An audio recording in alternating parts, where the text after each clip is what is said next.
조림 요리는 크게 두 가지로 나눌 수 있는데요. 자작한 국물 양념과 함께 먹었을 때 맛이 더 배가 되는 게 있고요. 양념이 재료 속 깊숙이 배어 있어서 그 자체만으로도 맛이나 풍미가 뛰어난 게 있습니다. 지금부터 만들어 볼 두 번째 요리는 그 후자에 해당하는 요리고요.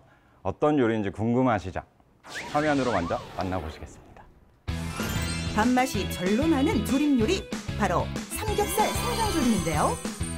돼지고기의 누린내를 잡아주는 생강의 은은한 향과 함께 달콤 짭조름한 양념이 조화를 이뤄 밥 한 그릇을 순식간에 해치우게 된다는 삼겹살 생강조림. 그럼 재료부터 살펴볼까요?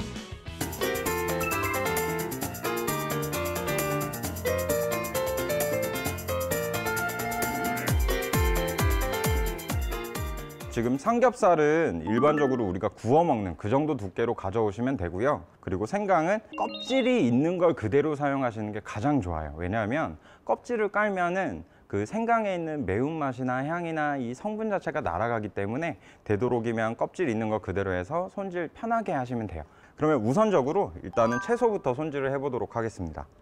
대판을 넓게 펼쳐서 곱게 채를 썰어 주도록 할게요. 지금은 저희 아이들을 생각하면서 어느 정도 매운맛이 빠지도록 소금을 아니면 설탕을 한 꼬집 넣어줘서 살려놓도록 할게요. 깻잎은 향이 너무 좋잖아요. 이 친구를 그냥 채를 써셔도 돼요. 근데 이렇게 돌돌 말아서 썰어주시면 보다 편리하게 써실 수 있겠죠? 이렇게 채를 썰어주세요. 두 번째 주인공이죠. 생강 친구. 껍질을 까서 얘를 즙도 내고 그리고 채를 썰어 줄 거예요. 일단 물에 한번 적셔서, 그러니까 하기 전에 아니면 한 5분 정도 딜레이를 두셔서 먼저 담가 놓으시면 이 껍질도 조금 불어나기 때문에 좀 더 쉽게 하실 수 있고요. 오른손으로 지지대를 만들어 주시고 긁어 주시면 됩니다. 이렇게. 그러면 어느 정도만 힘을 줘도 쓱쓱 이렇게 잘 나오거든요. 생강은 이건 괜찮은 생강이다를 판단하는 기준은 단단함으로 좀 보시면 될 것 같아요. 왜냐면 생강은 오래될수록 수분이 빠져서 이 단단한 기가 없어지게 되거든요. 이렇게 단단한 친구들이면 이 친구는 뭐 볶음이나 아니면 이런 재료에 쓰셔도 좋고요. 조금 물러졌다 아니면 수분이 좀 없어졌다 해서 얘를 버리면 아깝잖아요. 그럴 때는 다져서 즙을 내놓거나 아니면은 얘를 다져 놓고 나중에 국물 요리할 때나 그럴 때 쓰시면 될 것 같아요. 그래서 생강도 이렇게 수저로 깔끔하게 제거해 주시면 됩니다. 사용을 할 때도 그렇죠. 이 채를 썰기 좋은 부분과 아닌 부분이 있는데 당연히 채를 썰기 좋게 이렇게 넓은 부분을 슬라이스해서 일정 부분만 채로 써줄게요. 그 다음에 곱게 채를 썰어 주겠습니다. 그리고 이 친구는 향이 빠져버리면 안 되는 친구니까 얘는 물에 담가 놓지 않고 빼두도록 할게요. 그 다음엔 저희가 생강즙을 내줄 건데요. 즙은 이렇게 강판을 쓰셔도 되고 아니면 강판이 좀 힘들다 하시는 분들은 이렇게 덩어리에서 조금 잘게 쪼개셔서 믹서기로 가르셔도 크게 상관없어요. 그러니까 물에 담가 놓은 상태의 생강을 갈아주겠습니다. 짓이긴다는 생각으로 힘을 주시면서 갈아주시면 돼요. 이렇게 강판에 생강을 갈았는데 이 친구가 그냥 짠다고 해서도 즙이 바로 나오진 않아요. 그래서 가장 즙을 원활하게 뽑을 수 있는 거는 이렇게 물을 조금만 넣어 주시고요. 여기에도 이제 좀 더 활성화시킬 수 있게 소금이나 설탕 한 꼬집 정도를 넣어서 이 상태에서도 한번 짓이겨 주시면은 여기서 추가적으로 향을 더 뽑아낼 수 있어요. 이제 이 친구를 면보로 한번 짜주도록 할게요. 이 면보보다 작은 볼을 가운데 두시고 건지와 즙을 같이 부어주세요. 이렇게 부어서 짜주시면 되겠습니다. 이렇게 해서 맑은 생강즙이 완성이 됐고요. 돼지고기를 밑간을 할 때 생강즙을 베이스로 쓸 거예요. 근데 이 생강즙이 돼지고기의 약간은 그 비린내나 아니면 고기의 냄새를 잡아주는 역할을 강하게 할 수 있습니다. 그리고 그 전분기 안에 양념을 배게 했을 때도 우리가 조림이잖아요. 근데 저희가 두 번째라고 설명드린 것처럼 지금은 속재료 안에 양념을 잘 가둬놓고 그 양념이 느껴지게 하는 음식이기 때문에 그 양념을 가두는 역할에서도 이 생강 전분의 흡착력이 도움을 주는 거죠. 여기 생강즙에 이제 돼지고기 밑간을 할 소금, 후추를 넣어주겠습니다. 밑간 양념에 한번 넣어서 버무려 주도록 할게요. 그리고 이렇게 버무리면서 얘네가 흡착을 잘하고 골고루 잘 퍼질 수 있도록 어느 정도는 쥐어준다는 생각으로 버무려 주시면 될 것 같습니다. 그러면 이 친구는 이 상태에서 바로 졸여도 괜찮지만 일단 한 10분 정도는 놔둬서 이 생강즙도 흡착을 하고 양념도 고루 배일 수 있도록 10분 정도만 펼쳐서 놔둬줄게요.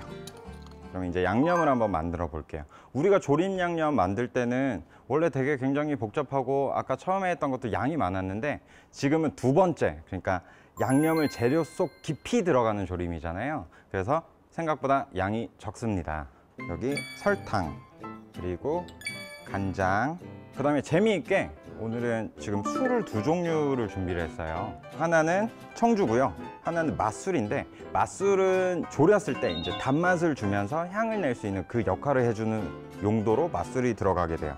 그리고 청주라는 거는 기반이 어떻게 되냐면 곡류죠. 그러니까 곡류기 때문에 구웠을 때 얘 입자 자체가 굉장히 맛있거나 고소한 맛이 날 수 있고 덩어리를 이루는 맛을 만들 수가 있어요. 그러니까 술을 한 종류만 써도 상관없지만 이렇게 성향이 틀린 두 술을 넣어서 우리가 조림 양념 안에서도 깊이를 주는 역할을 하신다라고 생각하시면 될 것 같습니다.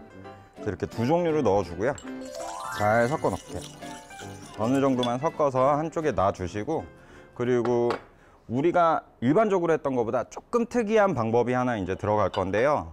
밑간돼서 마리네이드 된 이 돼지고기를 전분에 녹말가루에 한번 묻혀 놓을 거예요. 그래서 왜 녹말가루에 묻히지? 라고 생각하실 수 있는데 이 녹말은 여기서 또 굉장한 역할을 합니다. 튀김옷 같이 양념이랑 만났을 때 양념을 가둬 놓을 수 있는 역할을 하거든요. 두 번째 역할은 얘를 지졌을 때는 이제 기름에 지지게 되니까 바삭한 식감을 줄 수 있는 거죠. 이 친구를 미리 이렇게 톡톡 발라가지고 덩어리지지 않게 풀어주고 다시 옮기는 과정을 해주시면 될 것 같아요. 이제 조리기만 하면 되는 거죠. 그럼 조리는 방법은 팬에 기름 잘 둘러주시고요. 불 올린 팬에 대파로 골고루 저어주면서 열을 올려주겠습니다. 네, 이렇게 잘 코팅이 된 팬에 아까 전분 묻혔던 이 삼겹살을 먼저 한번 지져줄 거예요. 겉면에 있는 전분들이 옷으로 바뀔 수 있도록 볶아주도록 하겠습니다. 그래서 이 과정에서도 다 익혀야지 보다는 양념옷이 익어서 바로 흡착이 될 정도만 익혀주시면 돼요. 이 정도만 볶아주시고 친구를 따로 빼두도록 할게요. 네. 자, 그러면 이 상태에서 이제 바로 완성을 해버리면 되는데요. 기름을 어느 정도만 남아있게 한 상태에서 생강을 넣어주시고 강하게 졸여준다는 생각으로 팬 잘 달궈주신 상태에서 양념장을 넣어주세요. 네, 그러면은 지금 이 순간에 말할 시간도 없죠? 고기를 졸여줘야 돼요. 그리고 졸일 때는 그쵸, 양념이 벌써 없어져 버렸죠? 근데 이렇게 졸이면서 어떤 과정이 있게 되냐면 설탕이 응집을 하게 되고 이 돼지고기가 이제 단짠이라는 맛을 형성하게 되는 거예요. 그래서 최대한 센 불 유지해 주시고 굉장히 귀찮게 그리고 양념이 타지 않게 졸여주시면 됩니다. 이 상태에서 지금 고기가 다 익었고요. 예쁘게 담아주시기만 하면 두 번째 조림 요리도 완성되는 거죠. 그래서 비주얼만 딱 봤을 때는 약간은 중식을 보는 것 같은 느낌도 나는 건 양념이 바로 묻어 있는 게 아니라 그 위에 이제 전분에 함유가 돼 있는 거잖아요. 그 후에 이제 깻잎이랑 대파를 위에만 올려주시면 맛있게 드실 수 있는 돼지고기 생강조림 완성했습니다. 그동안 늘 집에서 구워만 드셨던 삼겹살을 오늘은 색다른 방법으로 한번 만들어 봤습니다. 끝으로 저희는 소소한 레시피 보시고 다음 시간에 인사드리도록 하겠습니다. 감사합니다.